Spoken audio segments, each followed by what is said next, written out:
अस्सलाम वालेकुम। कैसे हैं आप सब? उम्मीद करती हूँ कि सब खैरियत से होंगे। आज की इस वीडियो में आपसे बहुत ही मुफीद घरेलू टोटके शेयर करूँगी, इसलिए वीडियो को पूरा देखने के बाद लाइक और शेयर लाजमी कर दें। चैनल को भी सब्सक्राइब नहीं किया तो सब्सक्राइब कर दें। अगर देगची जल जाए तो परेशान होने की बजाय इसमें पानी डालें और थोड़ा सा नमक डालकर दोबारा चूल्हे पर रख दें। 2 से 3 उबाल आने पर उतार लें और धो लें। आसानी से देगची साफ़ हो जाएगी। अंडा उबालते वक्त पानी में थोड़ा सा ऑयल शामिल कर दें या अंडे को उबालने के बाद कुछ सेकंड के लिए ठंडे पानी में रख दें तो छिलका आसानी से उतर जाएगा। अच्छी सी स्ट्रॉन्ग चाय बनानी हो तो चाय को प्याली में डालते हुए प्याली में अपनी पसंद की चॉकलेट मिला दें।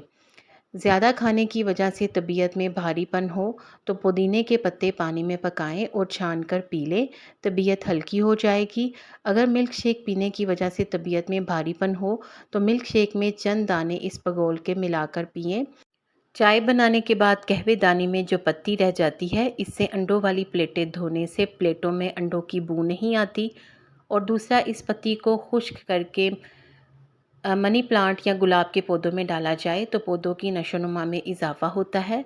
अगर आलू ज़्यादा मीठे हों तो इन्हें काट कर नमक मिले पानी में थोड़ी देर के लिए भिगो दें, आलूओं की मिठास कम हो जाएगी।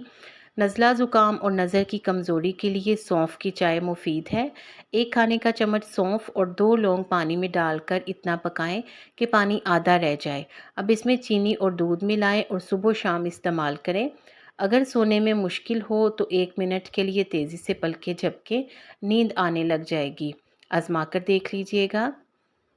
वीडियो को अभी तक लाइक नहीं किया तो लाइक कर दें। अगर घर में चूंटियां आ जाएं तो इनको भगाना मुश्किल हो जाता है। ऐसी सूरत में बावर्ची खाने के दरवाज़ों में नींबू का रस निचोड़ दें तो चूंटियां भाग जाएंगी। थोड़े से सरसों के तेल में टेल्कम पाउडर को मिलाकर रैशेस पर लगाने से आराम आ जाता है। शुगर के मरीज़ों के लिए फूल गोभी का कच्चा इस्तेमाल मुफीद है।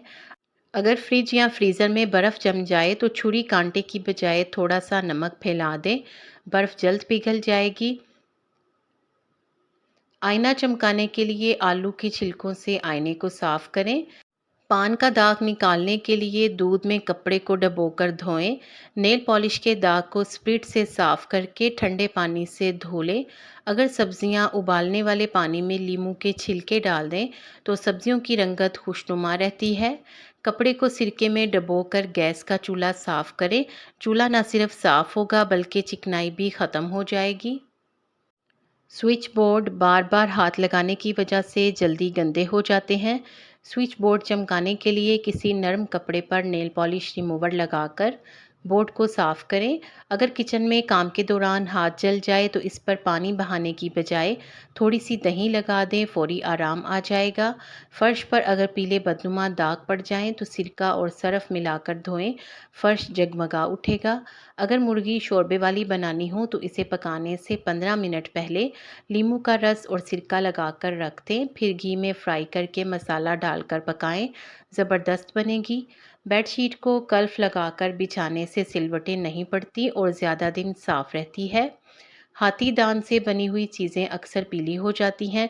इनको शीशे के मर्तबान में रख कर सूरज की शुआओं के सामने रख दें, इनकी पिलाहट ख़त्म हो जाएगी। रात को अगर जल्दी नींद ना आए तो 1 चुटकी खसखस 1 प्याली नीम गर्म दूध में मिलाकर सोने से पहले पी लें, नहायत पुरसुकून नींद आएगी। मुर्गियों को बीमारी से महफूज रखने के लिए आटा गूंदकर इसमें अजवाइन, लहसुन और प्याज कूटकर मिक्स करके इनको खिला दें। ये नहायत ही आजमूदा टोटका है। मज़ीद टिप्स के लिए वीडियो को लाइक कर दें, चैनल को सब्सक्राइब कर दें, अच्छा सा कमेंट कर दें। वीडियो को देखने का बहुत शुक्रिया। जज़ाकल्लाह।